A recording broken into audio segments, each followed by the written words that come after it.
Hello दोस्तों, नमस्कार। स्वागत है आपका एडवांस एग्रीकल्चर यूट्यूब चैनल पर। दोस्तों, आज की इस वीडियो के माध्यम से हम बात करेंगे धान की उन्नत खेती 2024-25 में धान की खेती आपको किस प्रकार करना चाहिए। यदि इस समय आप खेती करते हैं तो कौन कौन सी बीमारी आ सकती हैं, कौन सी किस्में अच्छा उत्पादन दे सकती हैं, बीज उपचार कैसे करें, स्प्रे शेड्यूल पर आपको कौन सी दवाइयों का मिलाकर के स्प्रिंग शेड्यूल चलाना चाहिए, कौन सी बेस्ट खादें उत्पादन को बढ़ा सकती हैं, फुटाव कैसे बढ़ा, कितनी दूरी पर हमको प्लांटेशन करना चाहिए, खेत की तैयारी कैसे करना चाहिए, आमदनी कितनी होती है, कौन सी वैरायटी जो सबसे ज़्यादा उत्पादन देने वाली किस्में हैं और कितना उत्पादन आपको यह किस्में निकाल कर देने वाली हैं।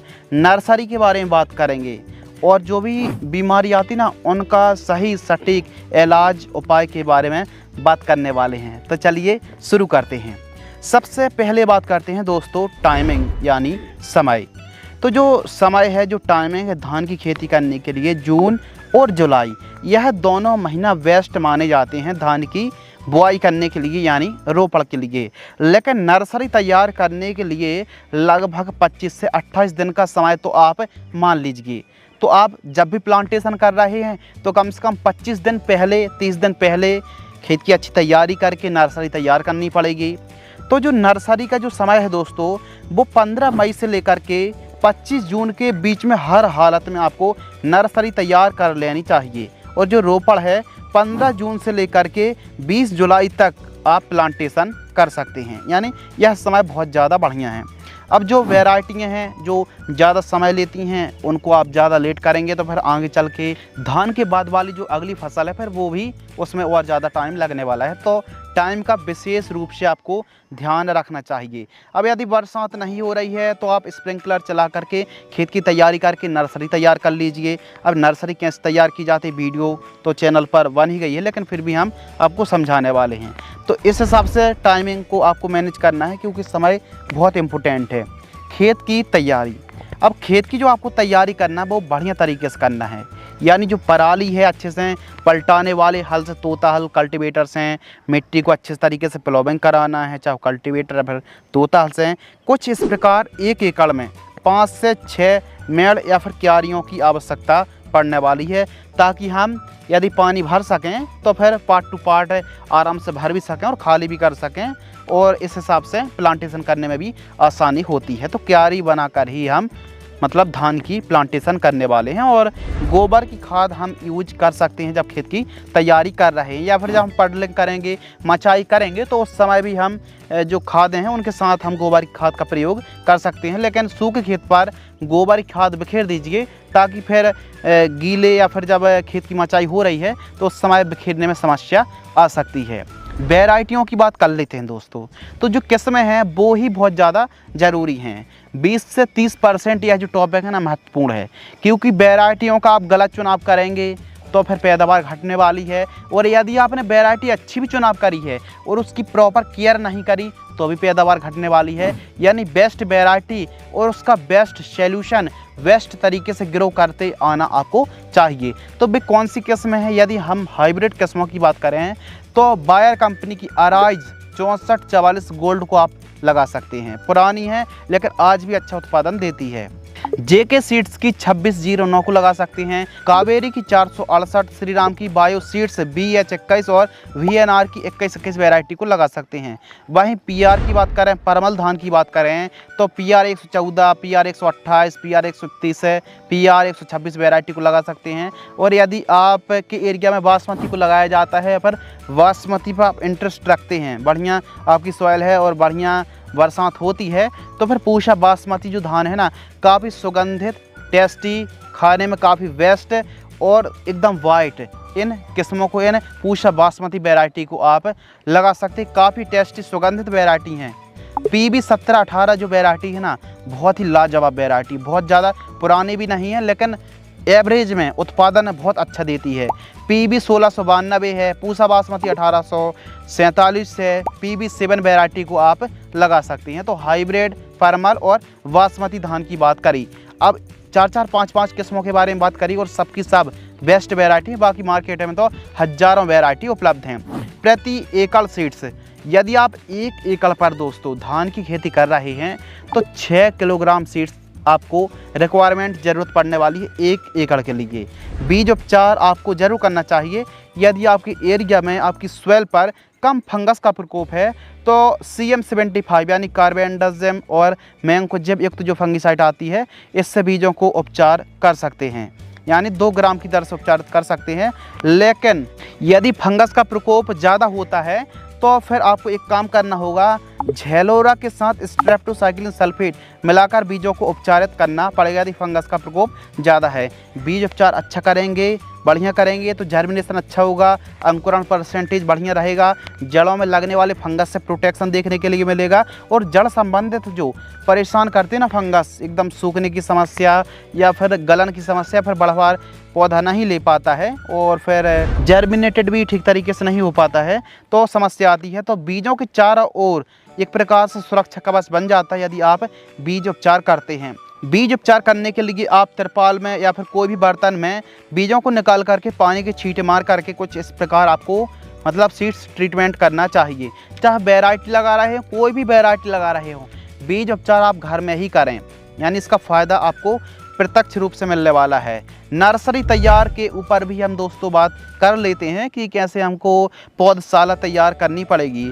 तो 6 किलोग्राम सीड्स बीज की नर्सरी तैयार करने के लिए आपको 25 बाई 25 यानी लगभग 600 से 700 स्क्वायर फीट जगह की आवश्यकता पड़ेगी।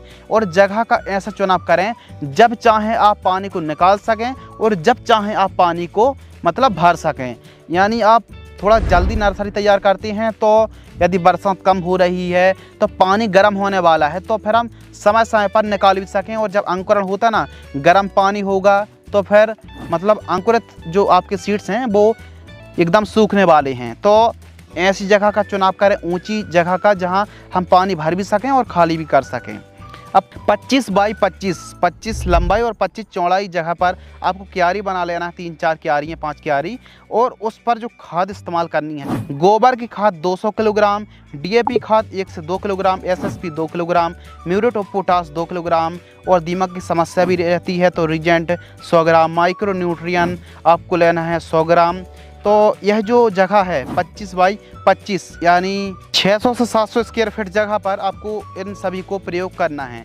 और हाँ, इनको आप बुआई से पहले ये काम कर सकते हैं जिससे अंकुरण अच्छा हो जाए। यानी बीजों को स्ट्रेप्टोसाइक्लिन सल्फेट की जो पुड़िया आती है ना, इससे ठीक तरीके से एक आप ड्रम में पानी भर करके थोड़ा बहुत स्ट्रेप्टोसाइक्लिन सल्फेट भिगो करके 24 घंटे के लिए यानी भिगोइए और फिर निकाल कर सूती कपड़े में बांध करके 24 घंटे के लिए रख दीजिए। छोटे छोटे अंकुर निकल आएंगे कुछ इस प्रकार जो कि आप वीडियो पर देख रहे हैं। फिर उसके बाद बुआई करनी है। जब आप बुआई कर रहे हैं तो बुआई के बाद एक नई समस्या क्रिएट होगी खरपतवार की। यानी हो सकता है आपकी धान अंकुरित ना हो, उससे पहले अंकुरित हो जाए खरपतवार। तो इसके लिए शानदार कॉम्बिनेशन के बारे में भी बात कर लेते हैं। यानी जिस दिन आपने बुआई करी है उसके दूसरे दिन या फिर उसी दिन आप धान का क्रेज के नाम से आती है या फिर सिजेंटा कंपनी की रिफिट के नाम से आती है, यानी पेरेटिला क्लोर 50% EC जो हार्बिसाइड आती है ना दोस्तों, इसको आपको यूज़ करना है। किस प्रकार यूज करना है? यदि आप 20 किलोग्राम बीजों की नर्सरी तैयार कर रहे हैं, मान लीजिए 20 किलोग्राम सीड्स की नर्सरी तैयार कर रहे हैं, तो 25 ml यह दोनों में से कोई एक है हार्बिसाइड और 1 लीटर पानी में आपको घोल लेना है। फिर उसके साथ 5 किलोग्राम बालू रेत में मिला करके, यानी बालू रेत में ठीक तरीके से मिला करके छिड़काव कर दीजिए, यानी भुरकाव कर दीजिए पूरी नर्सरी पर। तो उगने वाले चौड़ी पत्ती, सकड़ी पत्ती, खरपतवार से कंट्रोल मिलने वाला है। लेकिन हमारी 15 दिन, 16 दिन, 12 दिन की नर्सरी हुई है और नर्सरी पर खरपतवार का मतलब अंकुरण देखने के लिए मिल रहा है, खरपतवार उगे हुए हैं, तो इसके लिए नॉमिनी गोल्ड आपको 15 ml 15 लीटर पानी घोल करके स्प्रे करना चाहिए। नॉमिनी गोल्ड यानी बिस्पायरीबैक सोडियम का स्प्रे आपको कब करना चाहिए? जब खरपतवार 3-4 पत्ती की आपकी नर्सरी पर दिख रहे हो, तो फिर बढ़िया आपको रिजल्ट मिलने वाला। खरपतवार यदि बहुत ज़्यादा अंकुरण रहता, बहुत ज़्यादा जमाव रहता है, तो आपकी जो फसल है ना और जो नर्सरी है वो कहीं ना कहीं पीलापन की समस्या, कमज़ोर बढ़वार और जो पौधे हैं ना वो काफ़ी ज़्यादा कमज़ोर देखने के लिए मिलेंगे। तो इन बातों को ज़रूर फॉलो करें। बेसल डोज यानी जब आप पडलिंग कराते हैं, मचाई कराते हैं, जो कि आप वीडियो पर देख रहे हैं, तो उस समय आपको जो खादों का प्रयोग करना है, गोबर की खाद 2 ट्रॉली 1 एकड़ में, एसएसपी खाद 2 बैग, डीएपी खाद 40 kilogram, MOP 25 kilo, regent 10 kilogram प्रति एकड़ की दर से आपको प्रयोग करना चाहिए खेत की तैयारी करते समय। यदि हम प्लांटेशन की बात करें तो पौधे से पौधे की जो आपको दूरी रखनी है, यदि आप इस डिस्टेंस से प्लांटेशन करते हैं तो जो पौधा है ना वो काफ़ी अच्छा फटाव लेने वाला है। लाइन से लाइन की दूरी 18 सेंटीमीटर और पौधे से पौधे की दूरी आपको 15 सेंटीमीटर रखनी चाहिए। गहराई जो डेप्थ है 5 से 8 सेंटीमीटर गहराई पर आपको प्लांटेशन करना चाहिए। लेकिन एक बात जो आपको हमेशा याद रखना है कि जिस दिन आप प्लांटेशन करना है उसके एक दिन पहले नर्सरी पर डेलीगेट या फिर कोई बेस्ट सोलेमन का एक स्प्रे ले लीजिए, क्योंकि प्लांटेशन करने के बाद 30-40 दिन तक आपकी जो फसल है ना वो काफ़ी प्रोटेक्ट रहने वाली है। तो एक कीटनाशक का स्प्रे, और प्लांटेशन से पहले जो आप प्लांटेशन कर रहे हैं तो उस समय जड़ों को आप स्ट्रेप्टोसाइक्लिन सल्फेट या फिर साफ या फिर स्ट्रेप्टो प्लस साफ को मतलब घोल बना लीजिए और फिर जड़ों को डुबो कर, पौधे को नहीं केवल जड़ों को डुबो कर प्लांटेशन करेंगे तो उससे भी बहुत अच्छा फ़ायदा हमको मिलने वाला। कोई खर्च नहीं रहता, लेकिन इसके फ़ायदे बहुत अच्छे देखने के लिए मिलते। 50-100 रुपये का खर्च आएगा लेकिन रिजल्ट बहुत अच्छे आएंगे। जड़ों को डुबो कर प्लांटेशन करें, केवल जड़ों को। खरपतवार की रोकथाम यानी वीड कंट्रोल, तो जो वीड कंट्रोल है, वीड कंट्रोल यानी खरपतवार की रोकथाम, तो पोस्ट इमरजेंट हार्बिसाइड में 3 से 4 पत्ती के खरपतवार हों तब ऐसी कंडीशन पर आपको खरपतवार जो नाशक हैं वो बेस्पायरिवेट सोडियम 10% WP आपको लेना है 150 ml और PI की लेगेसी आपको लेना 300 ml 200 लीटर पानी घोल करके स्प्रे कर दीजिए। इससे भी रिजल्ट अच्छे मिलेंगे। और एक रिजल्ट के लिए और भी अच्छा कॉम्बिनेशन है, बेस्पायरिवेट सोडियम 10% WP 120 ml लेना है, metsulfuron methyl 10% chlorimuron ethyl WP 8 gram लेना है, और fenoxaprop P ethyl 9.3% EC 50 ml 200 litre पानी घोल करके स्प्रे करेंगे। यह सेकंड वाला कॉम्बिनेशन ज़्यादा अच्छा है। तो इस प्रकार भी खरपतवार को कंट्रोल कर सकते हैं, लेकिन कब? जब आपकी फसल में 3 पत्ती 4 पत्ती 5 पत्ती तक के खरपतवार दिख रहे हो तब आप स्प्रे कर दीजिए। लेकिन हमारे हिसाब से सबसे बेस्ट जो ऑप्शन है दोस्तों, जो कि आप वीडियो पर देख रहे हैं, थोड़ा जूम कर लीजिए, इस प्रकार मजदूरों की मदद से खेत से खरपतवार को बाहर निकालिए। यदि मजदूर उपलब्ध हैं तो निराई गुड़ाई बेस्ट है। खरपतवार नाशक स्प्रे करने से परहेज करें। वैसी पैदावार घट रही है और जो भूमि है ना वो बंजर हो रही है, तो मजदूर एकदम बेस्ट ऑप्शन है। और यदि उपलब्ध नहीं हो पाते हैं तो ऐसी कंडीशन पर खरपतवार नाशक भी बता दी है। लेकिन ध्यान रखें, सूखे खेतों पर स्प्रे ना करें, सिंचाई कर ही स्प्रे करें, और यदि पानी भरा है तो फिर ठीक है। यदि हम बात करते हैं स्प्रेइंग शेड्यूल, जो कि धान की फसल पर आने वाली रोग बीमारी डिजीज़ इनकी रोकथाम करना भी ज़रूरी है। तो कौन सी समस्या आती हैं? BPH और GLH यानी ग्रीन लीफ हॉपर्स, जिसे हम फुदका बोलते हैं, भूरा पौधा का फुदका, यह काफ़ी ज़्यादा परेशान करता है। लीफ फोल्डर यह समस्या आती है। इसके अलावा तना छेदक की समस्या आती है। यह जो बग देख रहे हैं यह बालियों में काफ़ी ज़्यादा नुकसान पहुंचाता है दूध स्टेज पर। इसके अलावा और भी बीमारी हैं, जैसे बैक्टीरियल लीफ ब्लाइट है, शीत ब्लाइट है, ब्लास्ट, हल्दी रोग जिसे हम फॉल्स स्मट कहते हैं, नेक ब्लास्ट है, यह समस्याएं आती हैं। और एक चीज़ और, कभी कभी हमको पता ही नहीं चलता कि बैक्टीरियल लीफ ब्लाइट का प्रकोप है या फिर किसी पोषक तत्व की कमी है या फिर बहुत ज़्यादा टेम्परेचर के कारण हो रहा है।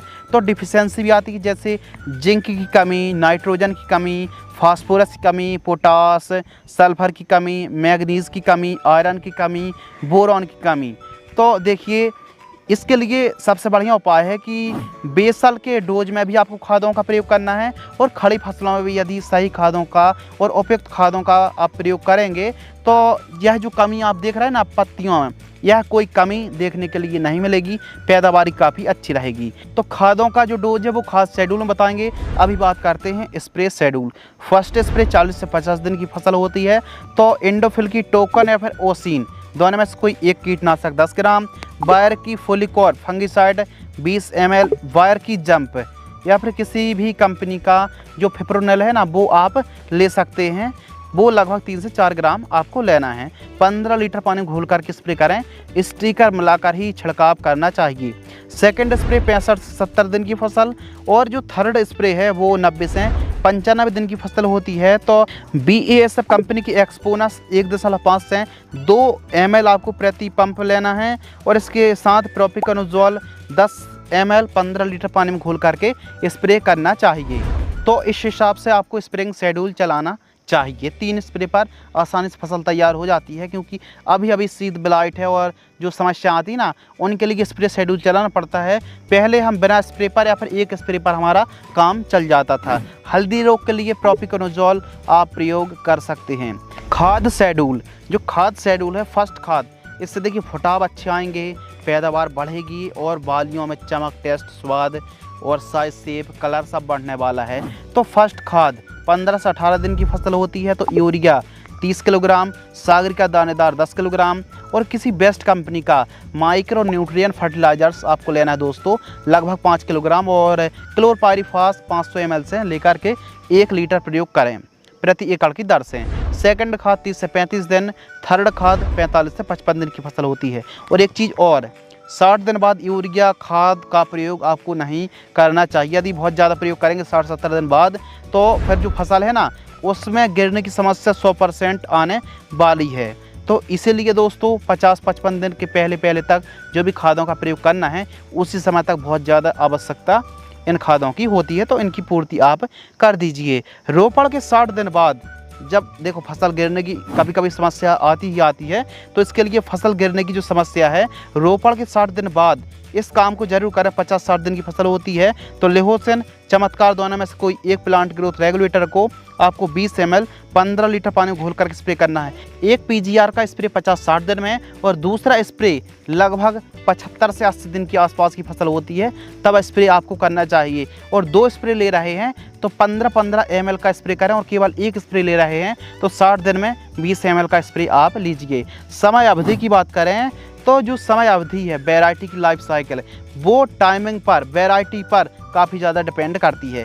कुछ वैरायटियाँ ज़्यादा टाइम लेती हैं तो कुछ हाइब्रिड वैरायटी जल्दी तैयार हो जाती हैं। यदि हम बीज से बीज की बात करें तो 135 से 155 दिन का समय लगता है, और पौधरोपण से काउंट करें तो 95 दिन से लेकर के 125 दिन के आसपास का समय लगता है। यानी वैरायटी का खेल है। जैसे कि पूसा बासमती को आप लगा रहे हैं तो बीज से बीज तैयार होने में 155 दिन का समय लगेगा, जबकि हाइब्रिड की जो किस्में हैं, बीज से बीज तैयार होने में 130 से 135 दिन के आसपास का समय लगने वाला है। लागत की बात करें तो जो लागत है, जो खर्च है, यही तो काफ़ी ज़्यादा इम्पोर्टेंट है। 1500 से 1800 रुपये का बीज आएगा, और जो मचाई का, खेत की तैयारी का, बुआई का जो खर्च है 5000 रुपये, रोपण का जो खर्च है 4000 से 5000 रुपये, नर्सरी का जो खर्च है 1000 रुपये के आसपास, स्प्रे का खर्च है 3500 रुपये, खाद का खर्च 3000 रुपये, कटाई का खर्च 1500 रुपये, खरपतवार नाशक का खर्च 2000 रुपये, और अदर स्प्रे आप चलाते हैं तो 500 रुपये और काउंट कर लीजिए। बेसल डोज का जो खर्च है 3000 रुपये, बीज उपचार का जो खर्च है 500 रुपये, और जो भाड़ा है 1000 रुपये, और अदर खर्चा 2000 रुपये। यदि हम इन सभी को काउंट करें दोस्तों तो लगभग 25,000 रुपये के आसपास, या फिर 25 से 30,000 रुपये के आसपास, 25-26,000 रुपये के आसपास हमारा 1 एकड़ में खर्च लगने वाला है।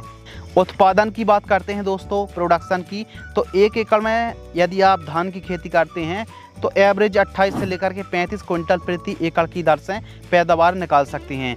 भूमि, वैरायटी, देखभाल और न्यूट्रिशन, भौगोलिक स्थिति, मौसम, यह सभी फैक्टर के हिसाब से ही उत्पादन घट और बढ़ सकता है। तो इस चीज़ को कमेंट ना करें कि उत्पादन कम निकला या फिर ज़्यादा निकला। सबसे बड़ी बात है कि बरसात, यदि बरसात अच्छी होती है तो धान की फसल अच्छे से तैयार हो जाती है, और यदि पानी की कमी होती है तो फिर समस्या तो बढ़ने वाली है। क्योंकि देखिए, पहले जो किसान धान की खेती करते हैं वो कहीं ना कहीं अब मक्के पर शिफ्ट हो चुके हैं। बाज़ार भाव यानी मार्केटिंग रेट तो 2000 रुपये, 2200 रुपये, तो रेट फ्लेक्सिबल रहते हैं। आपके एरिया में धान की क्या रेट चल रहा है वो कमेंट्स में ज़रूर बताएं। आमदनी की बात करते हैं दोस्तों, तो जो आमदनी है लागत को काटकर 35,000 रुपये के आसपास आप 1 एकड़ से कमाई कर सकते हैं।